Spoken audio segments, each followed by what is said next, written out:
ನಿನ್ನೆ ಮಾನ್ಯ ಮುಖ್ಯಮಂತ್ರಿಗಳು ಹುಬ್ಳಿ ಧಾರವಾಡದಲ್ಲಿ ಸಭೆ ಮಾಡಿದ್ದಾರೆ. ಏನು ಇಚ್ಛಾನುಸಾರ ದೇಶದ ಪ್ರಧಾನಮಂತ್ರಿಗಳನ್ನ ನಿಂದಿಸಿದ್ದಾರೆ. ನಾನು ಹೇಳ್ತೇನೆ, ನೀವು ದವಸ ಧಾನ್ಯಗಳು ಏನೇನು ಇವತ್ತು ಬೆಲೆಗಳು ಏರಿಸಿದೆಯೋ ಇದಕ್ಕೆ ಕೇಂದ್ರ ಕಾರಣವಲ್ಲ. ಇದು ರಾಜ್ಯ ಕಂಟ್ರೋಲ್ ಮಾಡಬೇಕಾಗಿರೋದು. ಇದು ರಾಜ್ಯದ ವಿಷಯ.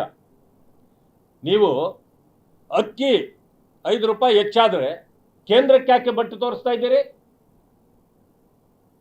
ಇಲ್ಲಿ ಎಣ್ಣೆ ಬೆಲೆ ಜಾಸ್ತಿ ಆದರೆ ಅಲ್ಲಿಗೆ ಯಾಕೆ ತೋರಿಸ್ತಾ ಇದ್ದೀರಿ? ಅವರೆಲ್ಲ ಕಂಟ್ರೋಲ್ ಮಾಡೋದು, ಸ್ಟೇಟ್ದು ಎಲ್ಲಾನು ನೀವೇ ಮಾಡೋದು.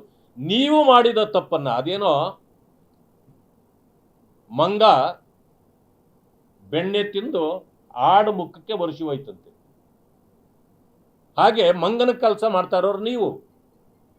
ಆಡಿಗೆ ಯಾಕೆ ಆಪಾದನೆ ಮಾಡ್ತೀರಿ?